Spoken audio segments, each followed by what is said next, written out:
Traditionally, one would have to speak to family to catch up or talk to a friend over a drink after work in order to discuss each other's lives. Relationships were built in a face-to-face format. Nowadays, though, relationship building and maintenance can be as simple as clicking the like button on a Facebook page.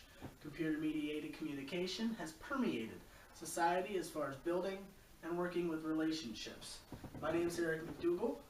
Today I will be talking to you about the effects of computer-mediated communication on friendship formation and maintenance.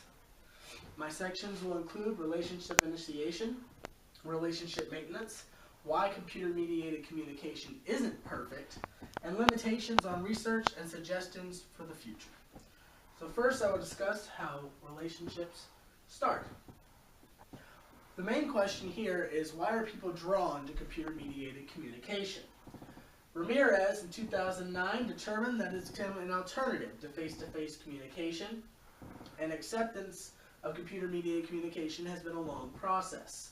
Those that get involved with computer-mediated communication, the more often that they use the format, the more likely they are to feel positive about the format. There's a massive positivity feedback loop in the situation. He used a chat room survey format where he brought people into a chat room and asked people that used it and people that stayed out of it how they felt about it, and overwhelmingly the people that used it felt a positive way about computer-mediated communication. 2 years later, in 2011, Tian came and discovered that people with anxiety problems might be better used for CMC as opposed to face-to-face communication. He studied bloggers, people that use online diaries, and how they form relationships. He discovered that they feel that computer-mediated communication is less threatening than face-to-face situations, and that the friendships that they built through computer-mediated communication ended up being stronger and lasting longer than the other relationships that they built. Moving on, in 2001, groups studied the support groups that come online from tragedies that befall people. He found that the like-mindedness of these people that you can get via CMC that you can't get via face-to-face communication helped to build the relationships. So people that went through cancer or other diseases were able to find people that went through similar situations and become friends with the people via computer-mediated communication via Facebook or other social networks, and that these friendships as well ended up being stronger and lasting longer than relationships that they would have face-to-face, because the friends that they would have face-to-face initially would not be able to empathize as well as people that had been through this situation. Finally, in 2009, Peter and Valkenburg did a longitudinal study on adolescents. Now this generation, around 2009, is the first generation to really grow up with using CMC and social media in their relationship formation right from the beginning. So what they did was they did a double survey, once when the students were in their early teens and once when they were in their mid-teens. And they discovered that the teens felt that the relationships where they used CMC to communicate with their friendships were stronger than the people that they just spoke to at school or talked to on the bus stop once in a while. All of these articles take different viewpoints when it comes to forming relationships, but they all agree that the concept is very helpful in the forming of burgeoning relationships. Now there's also a large amount of research on how CMC is used to maintenance fully formed relationships. Conversations between two people has been the cornerstone of communication since the beginning of history. Relationships are built upon conversation and agreement. Relationship maintenance is much different today than it was in the past, however, due to computer-mediated communication. Craig and Wright in 2012 showed why it's a favorable form of communication due to the nature of social media. The nature of social media is to lead people to self-disclose more often. Now this allows people to notice similarity between one another. When you disclose via social media, you're not just disclosing to one person via conversation, you're disclosing to the entire breadth of your social network. So instead of one person, it could be 500 or 5,000 even, which is the limit of Facebook friends. So this increased breadth also leads to increased depth in your self-disclosure, since you're having more opportunities to disclose to these other people. That very same year, Estrada and his colleagues did a study that talked about the simplification of maintenance behaviors via CMC. They discovered the different CMC types that are used for different types of relationships. It was determined that via survey to college students that they used email to talk to their family members that were back home while they were away at college, and they were more likely to use social networks to talk to their friends that were close by. They also determined that different messages were sent in different formats. So messages of openness might be sent via email, whereas messages of positivity were sent via social networks. Moving on. There are clearly benefits to the relationships in CMC when it comes to maintenance, but you can't completely trust everything you hear. So, although CMC and social media have become ubiquitous, there are several factors that make it imperfect. Foreman and his colleagues talked about personal ads and selective presentation. Now, this study was done in 1997, so the personal ads they were talking about obviously were in newspapers. But the concept has continued on via CMC on sites such as Craigslist and eHarmony.com. Now, when people place personal ads, they're looking for reciprocity. So they have to give a certain selective presentation, was the conclusion that they came to. So people would come out and would only say certain things about themselves while searching for mates, and they want the similar things. Now, this leads to an assumption of similarity between the two parties, when in fact that might not be the truth based upon the selective presentation. When the two people actually meet face to face, they couldn't be more different, despite having one or two small things in common. In 2013, Jensen and Sorensen studies continue the theme of selective presentation. They discuss how the amount of friends one has on social networks tends to dilute the relationships.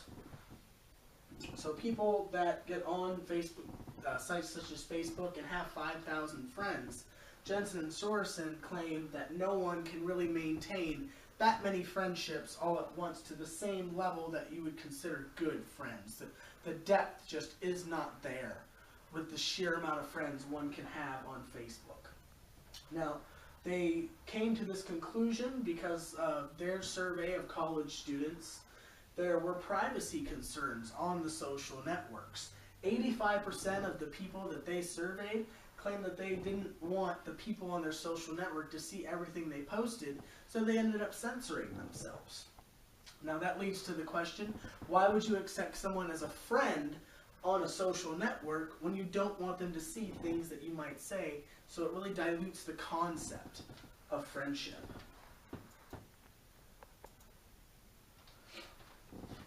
Finally, in 2008, Langwell and his colleagues determined that extra connections and a bevy of connections on social media sites could actually lead to loss of friends. When they did a study where they showed different Facebook and Twitter profiles to a series of students, and it was determined that those with the highest amount of friends seemed less socially attractive to the viewers. So due to the lack of social cues via CMC and social networking, by just looking at someone's profile, if you see that they have a lot of friends, it was determined that they would be less likely to approach or talk to this person because they might be seen as just seeking attention. So, while some researchers believe that CMC and social media are a positive tool in relationships, there are others that disagree and attempt to point out the negative aspects of CMC. Now, whether you believe that the changes are positive or negative, everyone can agree that CMC is here to stay. So, to summarize myself, CMC has really turned out itself to be an alternative to face-to-face communication. For initiation, CMC is useful for those that have anxiety problems. It also can help find people with similar experiences to oneself.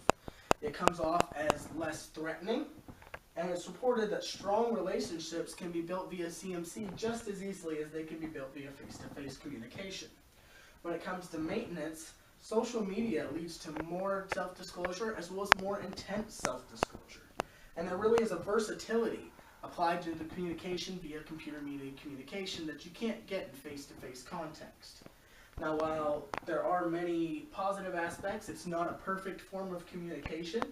So the strategical nature, combined with the dilution of friendships, as well as extra connections leading to missed opportunities for friendship, make it an imperfect form. So, through the research that I was able to do, I came up with several hypotheses.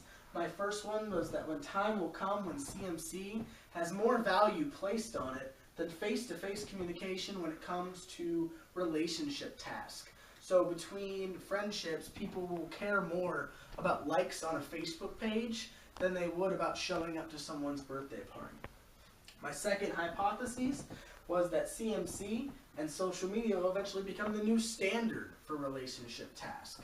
So the depth of a relationship will really be determined by how much and how often you use CMC to communicate. Finally, my research question that I was able to come up with for future communication is which form of communication will be more valued as a tool in relationships going forward. So not just face-to-face and computer-mediated communication, but different forms of computer-mediated communication. Will it be email or social networking or even something as simple as text messaging that people really value the most? Now the limitations I was able to look at through the studies that I looked at was, first off, all the studies seem to be opinion-based. So they would take 9 out of 10 of them use surveys, and I don't really feel that this can be completely reliable because it's opinion-based. So there needs, I think possibly in the future, there should be some kind of standard of measurement developed to discuss social media and computer-mediated communication. Second was the concentrated samples used in all of these studies. They were mostly done at a single college, so you had a closely concentrated sample of students at one college that were all generally from similar places or could be from a general culture. Social media and computer-mediated communication does not limit itself to a single demographic. It's not just college students anymore, even though that's where it started out as. Now it appeals to young, old, male, female, every gender, race, and creed is really getting into social media at this time. Finally, I feel that the last limitation would be the timeliness of some of these studies. My example would be the one earlier where the personal ads were placed in a newspaper. CMC is such a quickly evolving form of media that it's hard to keep up as far as studies because every month there's a new phone or a new social network out that people are clamoring to join. So in conclusion, I came through my study to determine that CMC is helpful in building and keeping relationships, but it's not completely perfect. So the question I'm left is, we understand that it's permeated relationships and it's not going anywhere, but where does it go next? Thank you.